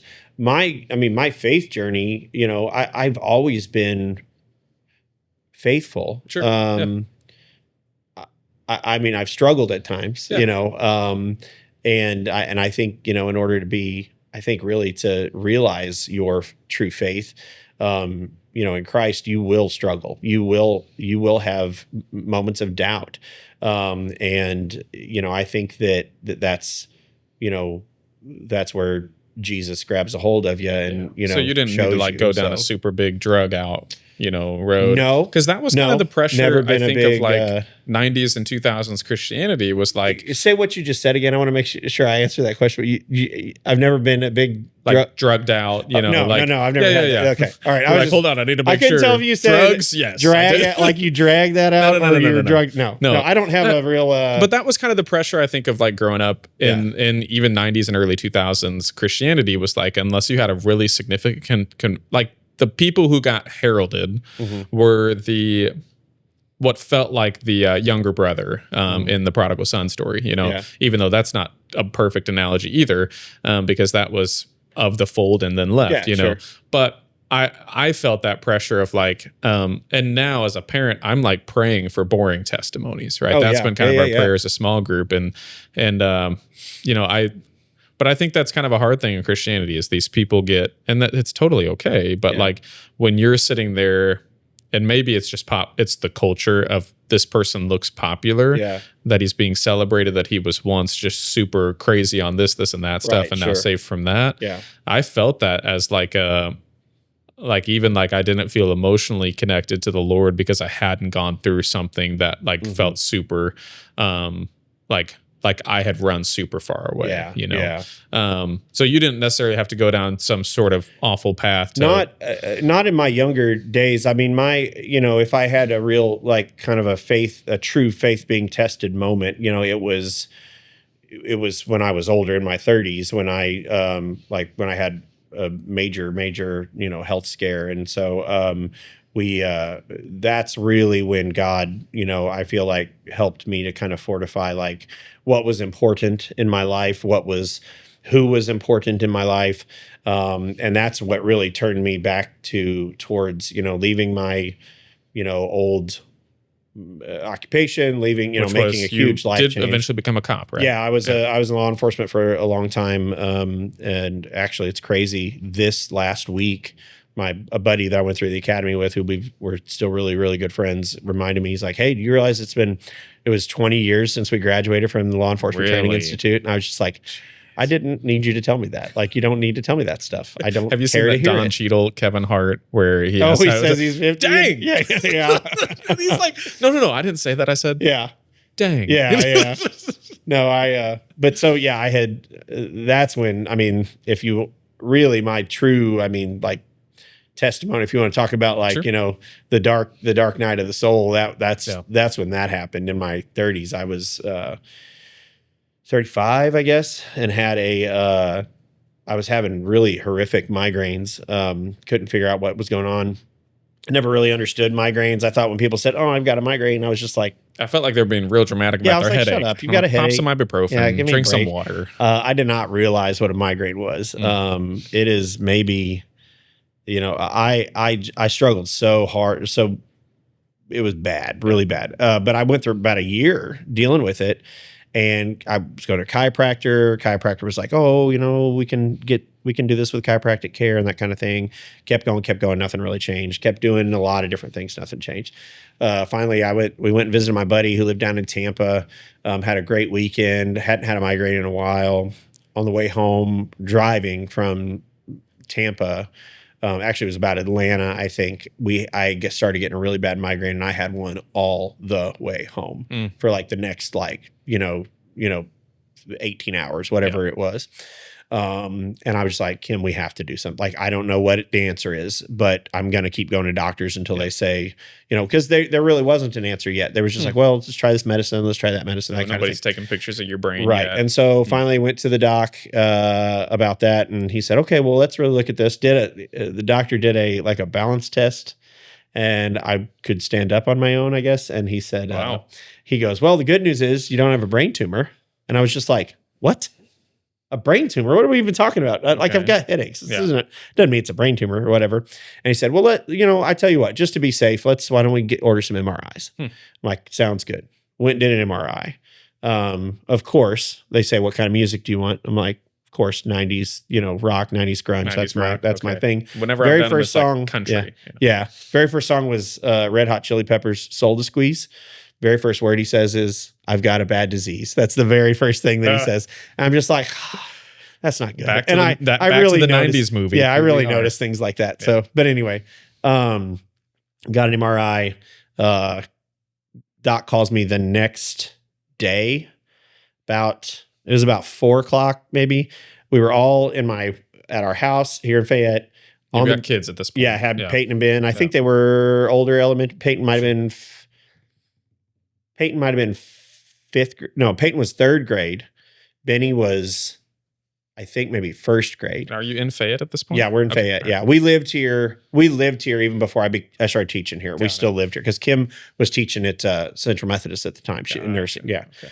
So I anyway, feel like I had a progressive dinner at your house in college. that probably. I think. Yeah. Okay. Yeah. Chiefs flag. That's right. Yeah. Yeah. Okay. All right. We did have Chiefs back to your flag. story. Anyway, so yeah, we're phone rings. Me and the kids and Kim. We're just one of those days where just like everything's great.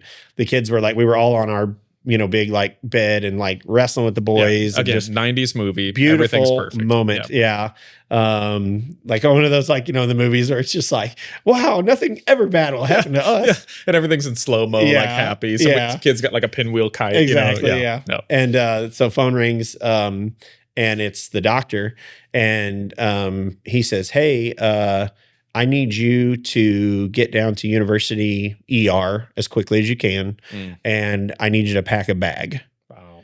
And I was like, "All right, you're gonna have to give me more than that." He's like, "Well, This isn't a sleepover." He's right? like, "I need to talk to you down there," and I'm like, "No, doc, sorry, no." And he's like, "I don't like doing these things on the phone, but." He goes, I need you to understand, like, your MRI tests show that there's a large mass in a spot on your brain where I'm really worried could cause you to have some sort of a stroke. Yeah. And he's like, I need you to get to the ER so that we can address what we need to do.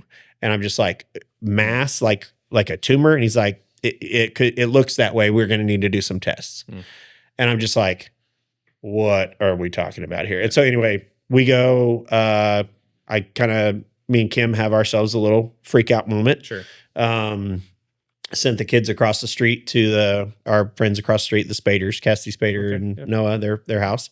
And we headed to the ER. Called Doug Phillips on the way, called my parents on the way, told them what was going on. And we get to the ER, they get us in the room, and there on the computer is the picture of my MRI. I got the PowerPoint ready. Sure enough. Oh man. It's in the picture, it looks like a baseball. Right. It was about the size of it was a little smaller than a racquetball. Jeez, But it too big to be in your brain. Yeah. Too big to be in your mouth. Yeah. I mean, But anyway, so we shopped around a little bit for they said, listen, like, hey, like it looks really scary, but honestly, it's actually in a really good place to operate. And, me thinking, I'm like, except for that it's my brain. So that's not a good place to operate. You told me to pack a go bag. Yeah. And now the neurologist at the ER at that point was just like, this isn't something I feel like we need to operate on tonight. Like that's okay. Like, let's make some plans. You're going to want to, talk to the neurologist, talk to a few different doctors, finally landed on a doc at Barnes Jewish in St. Louis. He's one of the foremost neurosurgeons in fact, we had to move our date back a week because he was like on a lecture tour teaching other doctors how to do the surgery that they were going to do to me. Wow. And so maybe the best, at least in the Midwest, at doing what he did. Yeah. So we were really happy with that. Felt like God answered a lot of prayers there because I just wanted a doc that just cared. Like, we met a lot of good doctors, but I just felt like none of them really, they were just like, yep, this is what's going on. Like, when do you want to do it? But this guy was like, hey, like, It's like, I'm not getting a tattoo, man. yeah, Like, this guy was like, he looked me in the eye and he was like, it's going to be all right. Like, we're going to take care of this. You're going to be okay. Yep. And I'm just like, that's what I needed to hear, So anyway, he was awesome. We went through the surgery, all that. I had about 12 weeks recovery. I mean, they did a craniotomy. I mean, it was, they cut a section of my skull out so they could get in there and, get it out. How long was the surgery? I think it ended up being 7 or 8 hours, maybe long. I can't remember. I was asleep. So, Did they say, before they put you under, did they say something real nice to you? I feel like they always do that whenever I've been put under. Well, the crazy thing was, so I was just, because when I'm nervous, I talk. Yeah. I mean, that's my defense mechanism. I'm going to talk. And so I was nervous as all get out. In fact, we had a really freaky moment in the pre-op room because we were getting ready to, we were doing all the pre-op things that we're supposed to do. I started feeling really like kind of woozy. And I just told Kim, I'm like, I'm not feeling great. Like, I feel like I might throw up. Yeah. And she's like, okay, well, she grabbed like the bin or the little pan for me to puke in if I needed to. And then the next thing I remember is I've got doctors over me and they're like, are you okay? Like, what's going on?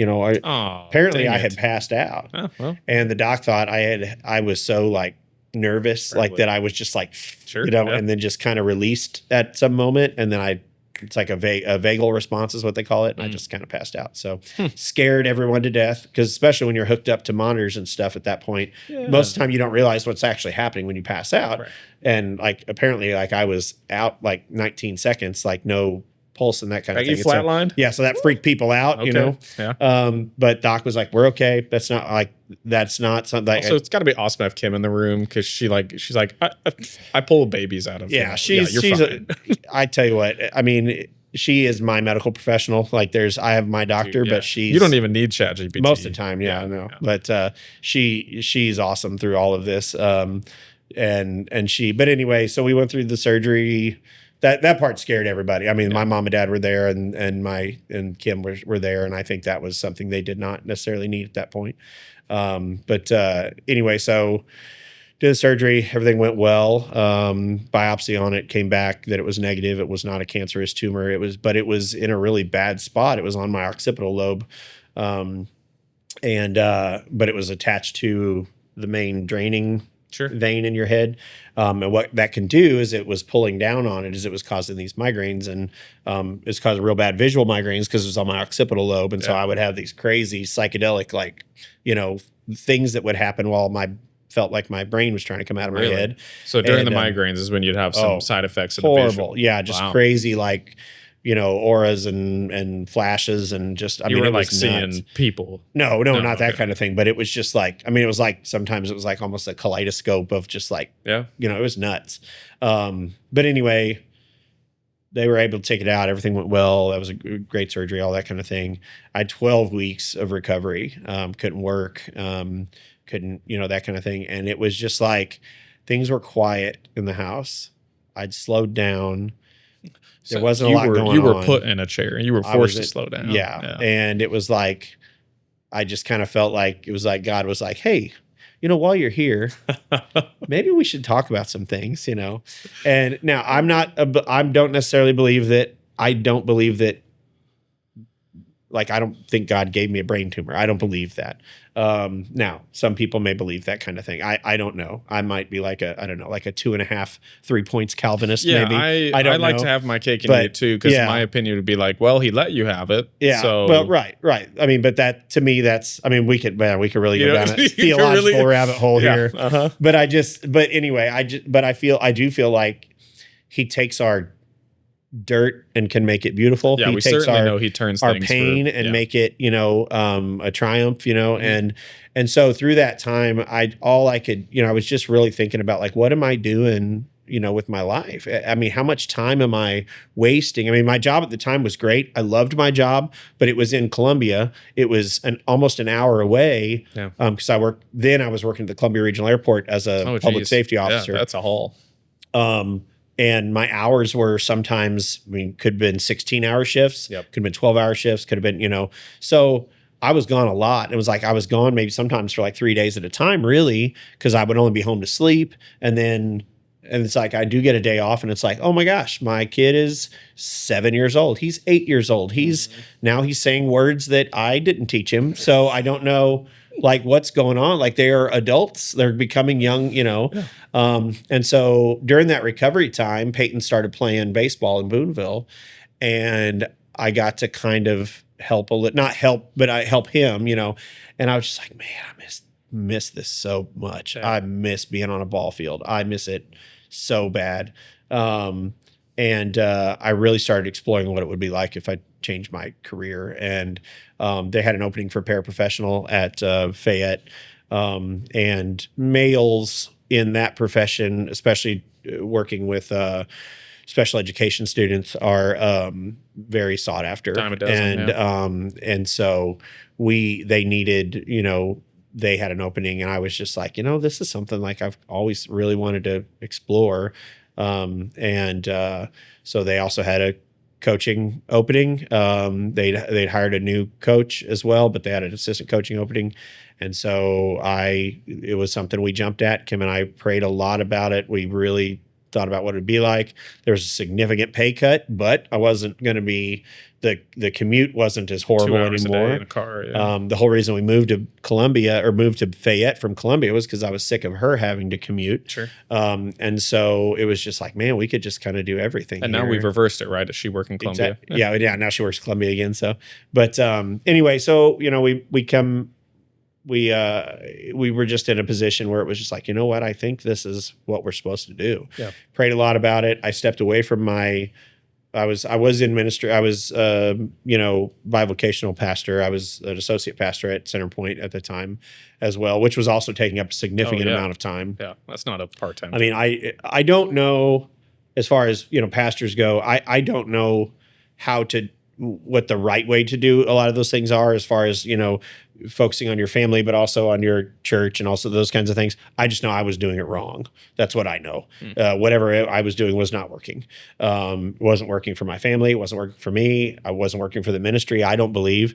And so I felt like, I really felt like God was really like, kind of like, what if I didn't call you to that? What if that was your idea? Sure. But then other parts of me were like, maybe, I was called for a time for that, Right. But I feel like I feel like I'm where I'm supposed to be. I feel like this is I'm the happiest I've ever been, just especially as far as, occupationally, as far as my job goes. I have more opportunities to press in a practical way with students. I did youth ministry for a long time when I was at CenterPoint. We have moved everything here. We go to church here. We're at Faith Family now. We, live here. I work here. Kim obviously went back to Columbia to work, but, it's just been, it's been what God has wanted for us. We're kind of looking for what's the next adventure. What's the next? Where does God want us next? Because we just see these things on the horizon. Peyton's about to graduate. Mm-hmm. Won't be long after that till Benny graduates. Yep. And is Peyton looking at college at this point? Yeah, he's looking a lot of. He has the A+ program, Mm-hmm. and so he really is looking at more junior colleges and community colleges. Yeah. The kind of landscape of like college athletics also is such that he knows kind of that even if he goes to like say a 4-year or even a high level 4-year like a Division I or something like that, he knows he's still probably not going to get to play a ton, and I think he really feels like those reps are important for him, and so he I think is really interested in attending community college. And so that's kind of the direction he's looking at going. But we'll kind of see. I just, man, that's that feel when we talk about that stuff, that just gut. Why? It makes you feel old or just change? Oh, just the change, and just maybe at some point not having Peyton around all the time, and then I'll have to do it all over again with Benny. Yeah. And Benny's kind of my, he's kind of my partner in crime, so so that'll be tough too. But we're, it's kind of a situation where I feel like we're right where God wants us, but it's like we know that there's change coming, because it's like, what are we gonna, but you've lived long enough to know to not fight it at this point. Oh yeah, get absolutely. Ready for it. So, yeah. Well, what does your hat mean? Oh, it's star 49 on it. Oh yeah. I know we're getting close. Yeah. What you got on your hat though? It's so this is the Alaska Gold Panthers. It's a college summer team in Fairbanks, Alaska. My brother lives in Alaska. My middle brother lives in Alaska. He was in the Air Force up there, and we went and visited him this last summer, and that's their local team. I wish we had something. Do we even have some in Columbia? We used to have Mink League is around this area. There's Jeff City Renegades. But we used to have like the Is it the Renegades that? No, No, or the Mavericks. I know what you're thinking about. You're thinking about the Mavericks. They were a frontier league team, so that was an actual like independent, like minor league team. That was fun. I remember. Yeah, those were fun games. Yeah, but we around this area, Mink League is really big as far as college summer teams. So, and that's some fun baseball. I don't know if you ever get the opportunity, but where do they play? The Gold Panthers. Where they actually? No, the Mink League. You're talking about. Yeah. So there's a team. The closest team to us probably would be either Sedalia Bombers or. I've heard of Jeff City Renegades. Gotcha. Peyton has a friend that plays on the Renegades this summer. We were trying to get down and see some games, but we didn't end up being able to. But but that may be, I don't know what he's looking at doing next summer before. Is that mostly college or is that? It's all, So guys that are getting ready to go into college. Because I want to come back and see if I have any arm left. Yeah, I don't think that would be the league for it. Okay. These guys will probably take you deep or hurt you. Yeah, straight back at the middle. They. But I will tell you, I would like to at some point do a Fayette alumni game. And we have an incredible facility that we can do and kind of make it a fundraiser. I know Logan would be down for it. We were really blessed. There's just going to be some rules. I mean, you guys can't be done. You know, we're not going to be. You can't throw at somebody. I'm just because they. Logan might. I'm fine. You know, and I swung a baseball bat a couple years ago, and I just realized like, I have a softball swing now. Yeah, and it's just so much different. But yeah, well, it's been really good talking with you, man. Is there anything you wish you would have said more of or talked more about? I mean, we spent an hour on baseball, which I assume that's fun. Exactly what was going to happen. But you know, I don't know. I had no plan. So yeah, I think probably overall, like I just, you know, being able to understand that the plans that you make in your life are not necessarily what's going to happen, and you've got to be okay with that. Yeah. Not to be like wishy-washy or like just float on a breeze, but I mean, with the whole with my brain tumor, I mean, that was something that obviously was not part of the plan. Yeah. You know, but it was something that if that hadn't happened, you know, I don't think the last 8 years would have happened, which has been some of the best, most fulfilling of my life, you know.